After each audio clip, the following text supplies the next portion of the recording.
welcome to the Voice of Retail podcast. My name is Michael LeBlanc, and I am your host. I believe in the power of storytelling to bring the retail industry to life. Each week, I'll bring insights, perspectives, and experiences from some of the retail industry's most innovative and influential voices. This podcast is produced in conjunction with the Retail Council of Canada. Rob Garf, Vice President and General Manager Retail for Salesforce, is back on the podcast to share insights from the vast universe of data at his fingertips about the year that was, and with his experience and intuition as one of the sharpest analysts in retail, shares predictions for the years to come. As we look back at the year 2022, we'll reflect on holiday results on both sides of the border. Rob will share with us what his data and instincts tell us about the consumer mindset and the state of retail to wrap the year. But we're not here to reflect on the past, we're also looking towards the future. Rob will share his thoughts on retail trends for 2023 and what it will take for retailers to win in the coming years. So sit back, relax, and get ready to learn from one of the top experts in the retail industry. Rob, welcome back to the Voice of Retail podcast, my friend. How are you? I am fantastic. Even better to join you today, Michael. How are things? Things are good. You and I missed each other in person in New York, which is not everybody says, hey, I was in New York. You were too. Like, it's such a massive show, the NRF show, but it's great to hear your voice and really looking forward to catching up. Absolutely. Me too. So you've been on the podcast before. I can't imagine there's too many people listening to this podcast who wouldn't know your name and relish your insights. But for those one or two people who might be newbies, tell us a bit about your background, who you are, and what you do for a living. Yeah, well, thanks for that intro. I appreciate it. Yeah, so I'm the GM for retail at Salesforce. What that means is I oversee our product and solution strategy along with our industry insights. And gosh, I've been in retail for quite some time, really sat on all sides of the table, practitioner back in the day, and then industry analyst, strategy consultant before joining Demandware, which was acquired by Salesforce, gosh, now over 6 years ago. So it's great to talk to old retail friends like you.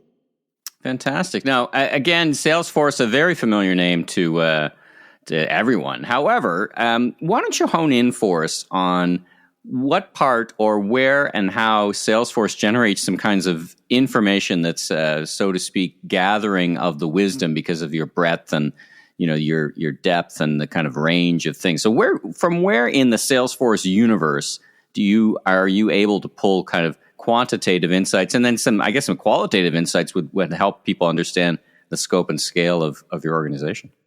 Yeah, I appreciate the question because I do get that sometimes. Like, what is Salesforce doing talking about data and insights and consumers and all that stuff? If you think about it, our platform really helps retailers connect with their consumers across the entire buying journey. If you think about, our research shows that consumers traverse 9 different touch points in any given shopping journey. And we are powering that from, discovery and inspiration to purchase and buy to fulfillment and serve along this, really interesting virtuous cycle. And given that, we have data that's flowing through our platform. And of course, trust is our number one value. So we take it very seriously, but we bubble up that data. We aggregate it. We strip out all PII data. We actually never see any of that. That's with our customers' instance. But we really become the de facto standard of what's happening in retail, particularly digital. At this point, it's billions and billions of shoppers on a quarterly basis. We make that available via our shopping index on a quarterly basis, but also during the holiday, it gets really interesting because we're looking at that daily. It really becomes the dashboard, built on Tableau, by the way, and allows us to really understand what the consumers are actually doing, not necessarily what they say they're going to, but the actual real shopping insights of these consumers globally. Yeah, the intention versus reality is what I love about the insights. Now, we're going to be talking later, but specifically about data. But you've got data sets, so to speak, that come from Canada, the U.S., and around the world. So just to confirm that some of the stuff we'll be talking about today is actually Canadian data for the Canadian audience. Yeah. That's right. You got it. It's, can be sliced by vertical and by geography. And given the size of the data at this point, given where we started from, it really allows us to look at specific regions, countries, and subverticals. Yeah, kind of parse out some differences. I mean, in prior conversations, you and I have always talked about Canada being a little different. It's a funny phenomenon, not funny, but this sudden acceleration of e-commerce in Canada was a little more real than it was in the States. I mean, we had 70% growth, so we almost kind of think that we've caught up in a great leap forward in terms of the behaviors from what we would see in the U.S. We'd always say, Canada's a little bit behind, but I think about that a little less. Would you agree in the numbers that you see and the behaviors that you watch? Yeah, definitely Canada caught up a lot of ground over the last couple of years. We all saw a surge, really led, and I think we've talked about this before, Michael, in 2020, when people just couldn't go into physical stores because of the lockdowns across the world, 40% net new digital shoppers. So these are people that probably hung out online, but they didn't necessarily click the buy button. So they were also shopping, by the way, in whole new categories. Like think about grocery as an example. You weren't necessarily wanted to go into the store, even though you typically want to touch and feel the produce, and make sure it's fresh. But you didn't have that opportunity. And so we saw a lot more people shopping and a lot more people shopping in a whole new set of categories. And Canada caught up to a large degree. What that does, of course, if you're head of e-commerce or digital in Canadian retailers, it sets a really high bar. So, we talk about comp sales, it's really difficult to continue to see this growth. And what we saw over the course of the year, and particularly in the holiday, a leveling off of the digital demand. It didn't fall off a cliff, I want to be really clear. And it didn't give all the gains back to physical.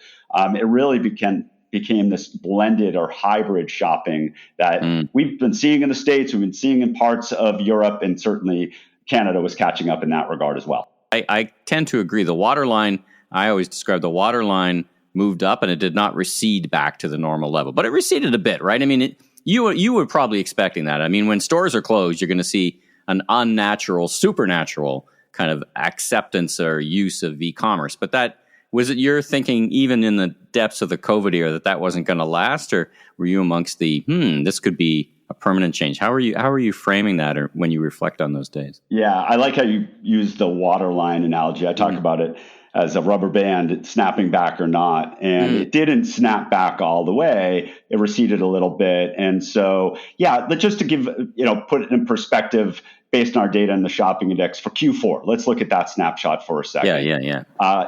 Globally, Q4 digitally was flat, but that doesn't tell the full story. You see US was up by like 7%. And Canada was down by 8%. Most of Europe was actually down. They're feeling a lot of headwinds and certainly different fronts. And so it's almost not fair to just give a global number in that respect. So we did see some receding, but it's also calculations are getting really difficult. And let me just give you a quick example of what I mean by that. Calculations in terms of who or where we should attribute the sales to.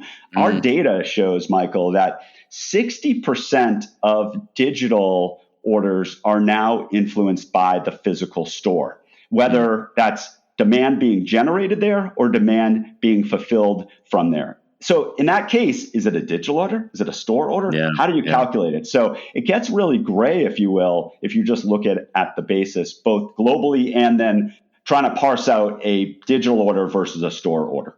It's almost becoming a distinction without a difference, right? I mean, it's this, Steve, Dennis and I talk about it often, this hybridization, right? It's just like, it's almost like you're asking the wrong questions in some way. You still need to measure both channels just internally, but it's almost like asking the wrong question. All right. So you've kind of broached the subject a little bit. This podcast isn't going to be a history lesson, but let's spend a little bit of time on holiday. I mean, I was watching closely, as we all were, what and how the season was going to evolve. And there was some thinking, I think even from your camp, that the consumers were going to shop early to avoid the inflationary effects of pricing. I was more in the camp of I actually wrote a report called Consumers Were Playing Chicken with Retailers, because they were like, I'm going to wait as long as I can to see if you're overstocked and you're going to lower prices. When we look back, and it wasn't that long ago, how do you think holiday played out in Canada and the U.S.? How do you think the consumers behaved, and what factor does all this buying forward during COVID era of goods play into how we think about success? Yeah, many of us, it's a great question, Michael, thought that there'd be a continual pull forward of demand. The last couple of years, people bought early, partly because they weren't sure the product would actually get to their doorstep because there was so much glut in the last mile delivery system. And then, of course, inventory issues were like, shoot, if I don't buy it early, it might not be available or likely won't I might not get it. Yeah, it might not get it. Exactly. And so many retailers put together a promotional calendar that accounted for that pulling forward of demand. Guess what? It didn't happen. The main reason, though, Michael, it didn't happen is retailers didn't come to the table with attractive enough discounts. The discounts were really lackluster. And to your point, we've been calling it the game of discount chicken. Yeah, right. And, consumers forever won that game of discount chicken. And last year, the retailers actually did because they were able to hold steady with full price and not have to discount. Again, because the worry that the product wouldn't be available for them. And so guess what? It went back. The consumers won again. What we saw the first week of November, the first 2 weeks of November, we looked at data and I was a little worried. I'm like, oh boy, what's going to happen to the holiday season? All sales were down. Discounts were really low. Not the volume, but the percentage. And all of a sudden, as soon as retailers opened up that, I'll use the water analogy again, opened up that discount spigot, the sales started to come. And it really took hold of a typical calendar, if you will, in terms of demand through the course of the holiday. We saw more concentration back to Cyber Week, both on Black Friday and Cyber Monday. So I guess to summarize, as you were getting at, Michael, it looked much more familiar to us in terms of the anatomy of the season. And there was such a close correlation between discounts and sales. It's interesting, and I want to get you back on the mic later in the year because there's this, particularly in Canada, because we didn't have Black Friday for years. I mean, it's a relatively new holiday, and there's still, the genie's out of the bottle or the toothpaste is out of the tube, but there's still like, do we really need that holiday? Does it really help? Does it really grow sales? It just doesn't move things around. I mean, typically now we see the first, the couple of weeks in and around Black Friday are very soft because everybody's holding off and waiting, right? And then, they're kind of exhausted right after. Anyway, that's perhaps a conversation for another day. We should look in that. I think what's also interesting, Michael, is, we can talk about sales, but using this watermark example, holiday often does give us a clue into what the next year of behavior will look like. And one thing that really jumped out to us, and we've been seeing this over the last couple of years, but we're talking about the role of store. Got to give a plug to Steve Dennis. He's always harping on the reality that the store is so important. And it was so important this holiday season because it allowed for retailers to have very creative store fulfillment options that allowed them to extend the holiday shipping window. What we saw actually the Friday before Christmas, 35% of online orders were fulfilled from the store. And those that had buy online, pick up a store, they grew at such a higher rate than those that didn't over the course of the entire holiday season. And it's, again, extending that window and really providing options for the consumers and doing it more efficiently, meaning distributing to the consumers more efficiently. So that was a big winner, which of course we saw over the course of the pandemic, but certainly it has stayed and it has shown some real winners. You know what surprised me? I wonder if it surprised you or if you see it in your data. I thought curbside, which of course became the thing during the COVID era, I thought curbside was here to stay, but it really waned. I mean, picking up in store didn't wane, but I'm surprised at the sudden drop off. I guess I'm surprised because I love it. I love it better than going into the stores. So there's my own personal bias. But I was surprised to the degree to which consumers stopped doing curbside. I thought it would be more sticky. What do you see in your personal observations? What do you see can you parse that data that finely? But what do you think?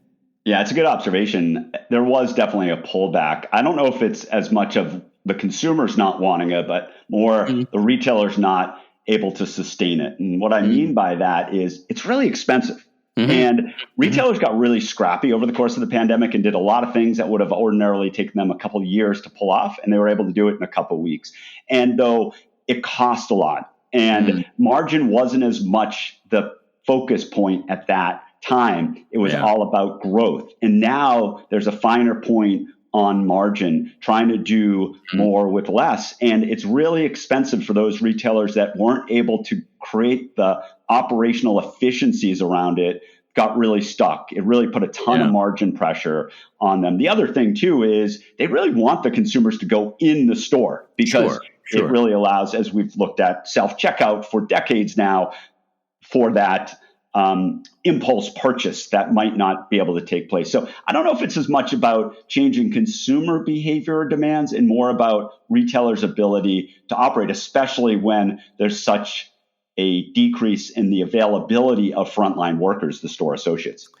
Yeah, those are all great points. I mean, I when I talk to retailers, they were actually, what do they say? And sometimes we say volume solves some sins. It actually got more efficient. When you got 5 curbside pickups, it's a disaster, right? You're pulling somebody off the floor and it's an out of box process. But when you got 200, then you can dedicate stuff to. So anyway, it was one of those things that surprised me. I thought it would stick. All right, so let's get into current events. You and I were talking off mic about the big NRF show. You and I were both. It's funny we didn't see each other in the whole show, but then at the same time, there's 30,000 people. So I guess in some ways it's not a surprise. What did you make of the show in terms of setting a momentum or setting a pace for 2023? Sometimes I look to that show to kind of set the tone for the year. What did you take away from the show? If you want to talk about that a bit briefly. For sure, yeah. I'm bummed that I didn't get to see you amongst our 30 to 40,000 favorite retail peeps, but next time we'll make it happen. Next I'm sure. time, yeah. And there was a lot of excitement. There was a lot of energy. I think people were just happy to be back together with our community. But, we saw some definite trends emerge. And part of it was talking to a bunch of CIOs. There weren't any huge aha, oh my gosh, have to have that, except of course everybody was talking about Chat GPT. But besides that, there were some common themes. Frontline workers continue to come up. And of course, store associates are our biggest brand ambassadors. Everybody's talking about how do we morph them from just doing scan and bagging to continuing to be fulfillment experts, as we're talking about creative fulfillment options, but also social media managers, live streamers, service agents. So really thinking about how we give them the tools they need, how do we empower them, how do we get them excited, and thinking about the incentives to actually motivate them to change what they have typically done for so long. So that's one piece of it. The other one, certainly that I heard, was all around data, consumer data. Over the course of the pandemic, there was a lot of switching that took place in Canada. More than 70% of consumers said they switched brands. And, what now happens is retailers are thinking about, how do I retain them? How do I create them, or how do I retain them? How do I turn them into loyal shoppers? But also, in the early days of the internet, we had this expression. I can't tell if I like it or not, so I'm going to say it and you can tell me, but monetize eyeballs. The idea if you can draw enough traffic to your site, you can think about how to monetize it and create revenue. And that's what many retailers are doing as well. And that's why they're thinking about whole new business functions, whether it's retail media or retail health or becoming distribution companies. Actually, Salesforce announced a partnership with Walmart. So there's an integration between Commerce Cloud and order management of Salesforce and Go Local and Walmart Store Assist to really help with that last mile fulfillment. So just different mechanisms that were talked about, how to unlock that data, how to activate that data, and make it work for them to ultimately maintain and create loyal shoppers. So those are two major themes that we saw in terms of the frontline and data. Yeah, what do you make of this retail media network? It's a bit of a side conversation. Then I want to get your kind of, let's go forward and talk about projections and thinking forward and big themes. But the big guys certainly are very excited about it, which is not new. I mean, they've been, these major retailers have been working with vendor co-op dollars for decades. Right. This is something a bit new. And I guess what's supposed to be new about it is that because of programmatic, and you don't have to have a big internal team, because very few retailers can afford to set up 50 people on a media team in-house. Are you observing that there's a there beyond the biggest of the big setting up these retail media networks? Yeah, I think it certainly caters to the bigs of the bigs who have the volume, have the traffic, and then can monetize that I think if I kind of zoom out, Michael, I think about ultimately what retailers should be trying to do, many of them are, is solve consumer problems. And they're finding new ways to do that. One way was around marketplaces. Great. Let's extend our assortment. So a consumer, based on what we know of them, might buy something that is complementary that we might not have in our inventory. So retail media is just another way to say, what else would my consumer, my loyal shopper, be interested in so I can get more, in that case, share of stomach, I guess it would be with Frito-Lay, or share of wallet. So I think conceptually, whether you're the biggest of the big and doing the media networks as they're defined, or just finding new and creative ways to extend the wallet and also kind of the shopping cart, if you will, to really help solve problems. I think that there's something really there, and you don't have to be a big brick and mortar retailer with 900 to thousands of stores. You can find ways to ultimately solve these problems, whether they're products or value-added services.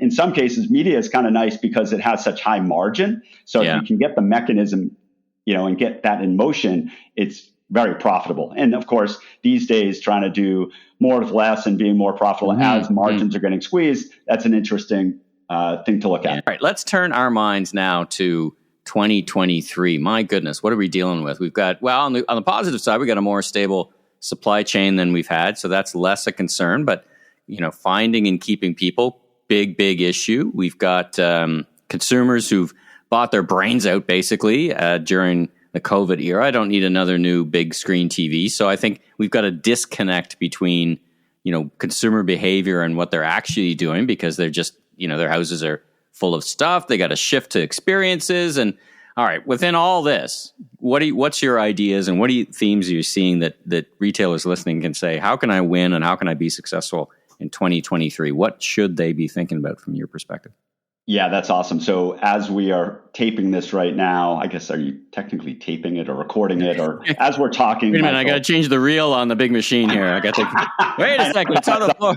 I caught myself as it came out of my mouth. Yeah, exactly. But as we're speaking here today, we're days away from actually launching our predictions. And so to your point, NRF definitely sets oftentimes the groundwork. So we typically like to wait to make sure and validate with our customers. And so I'm going to preview them. If my content team is listening, please don't be too mad that I'm kind of getting ahead of this a little bit, but I figured might as well, right? So let me roll through these I'll do it real quickly, Michael, and then we can stop wherever you want to dive in further. But some of this, by the way, will be a little repetitive to what I've already mentioned, but let's go. So the first one is retailers activate data to unlock new growth. So again, understanding who their consumers are, understanding their attributes, their profile across the 9 different touch points, by the way, across the 44 different systems in any typical retailer they have to manage the front end, doing a better job of both managing and activating. Second is frontline workers connect digital and physical stores. As I mentioned before, 60% of online sales are actually influenced by the physical store. That will continue, and the store associates have such a critical role there. Speaking of store associates, they'll accelerate live streaming. So one of the roles that they're really walking into now is live streamers in the store with the new product launch or drop or new services that they can promote. And it's very genuine and really connects digital and physical that way. The fourth is customer service extends beyond the call center. So we saw this throughout the course of the pandemic, and it's only going to accelerate that. You don't necessarily have to be in the 4 walls of what was deemed the call center. And now it can be done anywhere. And in many cases, that's being done by store associates who are really passionate, really knowledgeable. You give them the tools to do phone, chat, email, text, and they can actually take on some of the increase of volume, but also turn the call center, or I should say the service function, from a cost center into a revenue driver. And then lastly, and I know I've been talking a lot, but I just want to get through all of them quickly and then turn it to you, Michael, is the fifth one. The supply chain takes up residence in the front office. I'm a supply chain person. I've been looking at the supply chain forever. I worked in a distribution center of my father's in high school, so I totally get it from the ground up. But it's typically been a back office function, inbound and outbound, right? And now it really is a customer experience, because ultimately what we've learned is over the course of the pandemic, when people weren't getting their packages when they were told they would have, people get cranky. So it's all about really thinking about the last mile. And of course, with what we saw reverberating through the supply chain, the first mile as well. So there you have it. Those are our top 5 predictions for 2023. Fantastic. Well, let me pull apart a couple of them and chase up a few things. So when we talk about when we talk about retailers understanding data, I mean, in one mind, if you and I were having this conversation in 2020, we would have said not dissimilar things. I mean, I ran a big loyalty program, loyalty CRM kind of programs have been buzzy for 20 years. What's in your mind is different? I mean, one thing I know that's different, and from my history, the computing power of the cloud, for example, which makes, gathering so much data now, before it was, I wish I could do, and now it's a little more realistic. And in your opinion, is that what is qualitatively different about how retailers can understand consumers? I mean, you've obviously articulated it's more complex with these 9 different things and a bunch of different systems. But as its number one prediction, what is it that's different this year about data than you might think in the years past from the retailer's perspective? Yeah. I think you're right, by the way, because I wrote, as an analyst, next generation loyalty programs. And we came up with some 3-letter acronym around customer data back then, because that was always the prize if you're an analyst to get a 3-letter acronym actually coined. But I digress. And so you're right. It's not a new conversation. Volume is certainly part of it, dealing with all the volume from all the different channels, all the different inputs and all the different outputs. I think the other key pieces is identity resolution. So now that we have all these different touch points, understanding, given all the different data that's been generated through all the different touch points of Michael, understanding who Michael actually is and pulling all of those together so you have a unified view, a single version of truth, whatever catchphrase you want to use there. Yeah. And though when you're able to then do that, the second point is needing to activate it. Oftentimes, the customer data was locked in a system that was batch processed, or in many cases, and you'll remember this from your loyalty days, is it was at a third party because we had to outsource it because they were the ones who were ultimately executing our direct mail campaigns, right? And so being able to activate that in real time, make it available not only to the people in the home office who need to make decisions, but get it in the hands of the store associates. Give them that information about the consumer at the check-in, not just at the checkout. Change that paradigm. And, put it in the hands of the consumers themselves as they have access to so many different things. Why not allow them access to their own data? I mean, the different privacy regulations I know have been cumbersome for retailers, but I think it was actually a good thing and actually caused some innovation, drove some innovation because it really gave more control of that data to the consumers. So once we can activate it, the third piece, I think, which is also, and finally, attributing to this story and this discussion again, is artificial intelligence so that we can make smarter decisions more automatedly, right? Automation is going to be a big word this year because retailers are trying to balance driving brand loyalty with operational efficiency. And so automation, AI, allows you to do that as well.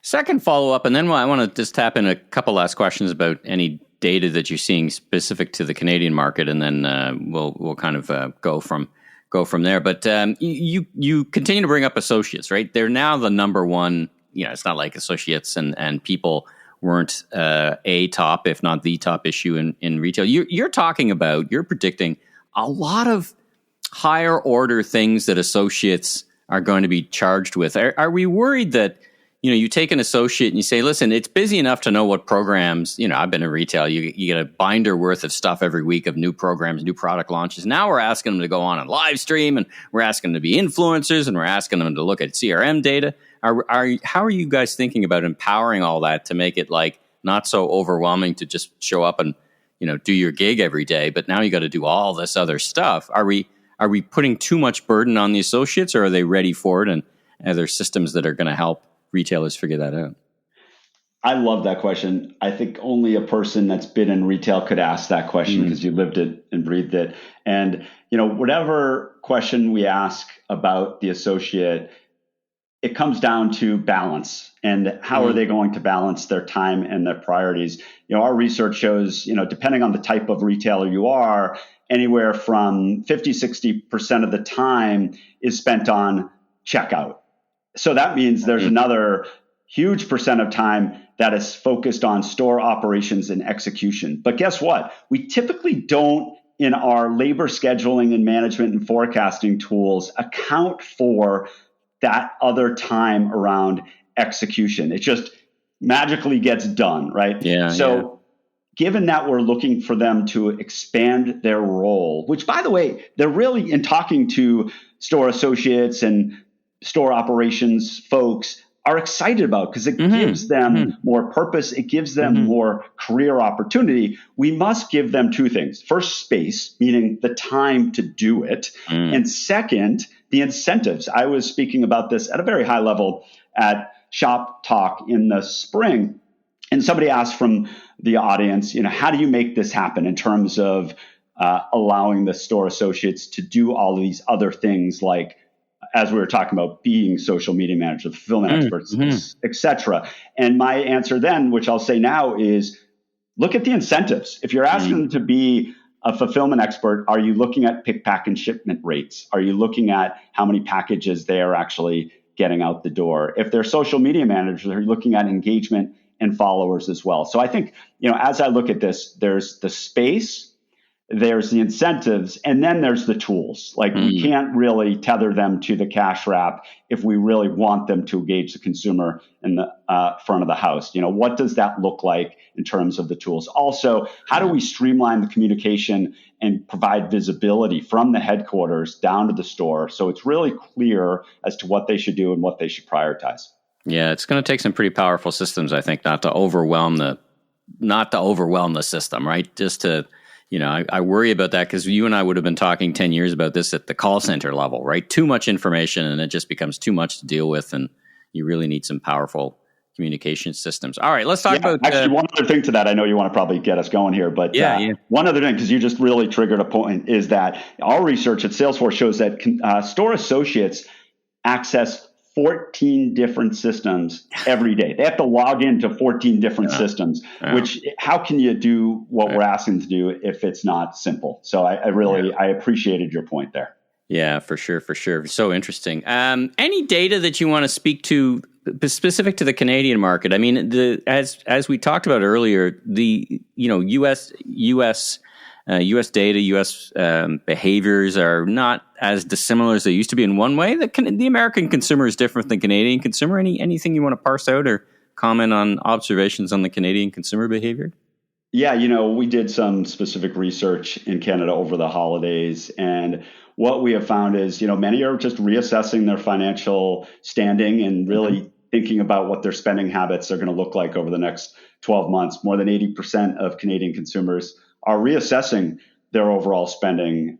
In that, they are really expecting, more than half actually, are expecting a better experience from retailers as a result of this. I think both on the economic situation and condition, but also what they've experienced over the course of the pandemic. Loyalty over the course of the pandemic was defined as health, safety, convenience, and trust. And what that tells us is take the friction out of the shopping process. So there's a higher expectation.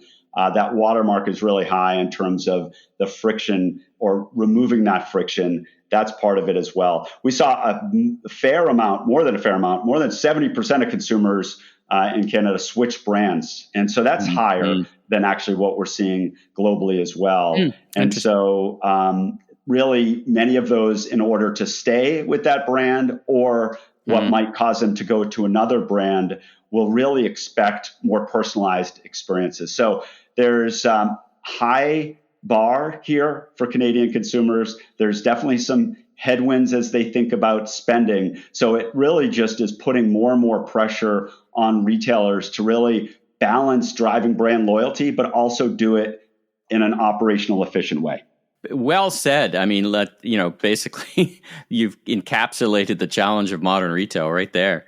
Listen, we fire hose a lot of information at the listeners, but I know you are proficient at publishing, and you got insights, and Salesforce publishes a lot of stuff. Where can we where can we go to keep up with all the stuff that's coming out and get in touch with you? Yeah, absolutely. Well, a couple of things that come top of mind. First of all, almost all this data, if you search for Shopping Insights HQ Salesforce, and you'll get right to our spot with all this data, with all this insights, updated very frequently. Me personally, feel free to follow me on Retail Rob Garf. That's at Twitter, and then also on LinkedIn at Rob Garf. So would love to meet everybody in the virtual world, and hopefully, Michael, see you in the physical world sometime soon. Yeah, for sure, for sure. Well, listen, thanks so much for joining me on the podcast. I think the next opportunity might be at, Shop Talk, perhaps in Viva Las Vegas. Maybe we can find each other in the desert sand somewhere in Vegas and beyond. But listen, it's a real treat catching up. Really value our conversations. Appreciate your insights and appreciate you. It's your important role in retail and helping us all figure this stuff out. So thanks again for joining me on the podcast. Thank you. It's always good to connect, Michael. Take care. Thanks for tuning into this episode of The Voice of Retail. If you haven't already, be sure and follow on your favorite podcast platform so new episodes will land automatically each week. And check out my other retail industry media properties, the Remarkable Retail Podcast with Steve Dennis, and the Global E-Commerce Leaders Podcast. Last but not least, if you're into barbecue, check out my YouTube barbecue show, Last Request Barbecue, with new episodes each and every week. I'm your host, Michael LeBlanc, growth consultant, president of M.E. LeBlanc Company, and Maven Media, and keynote speaker. If you're looking for more content or want to chat, follow me on LinkedIn or visit my website at meleblanc.co. Safe travels, everyone.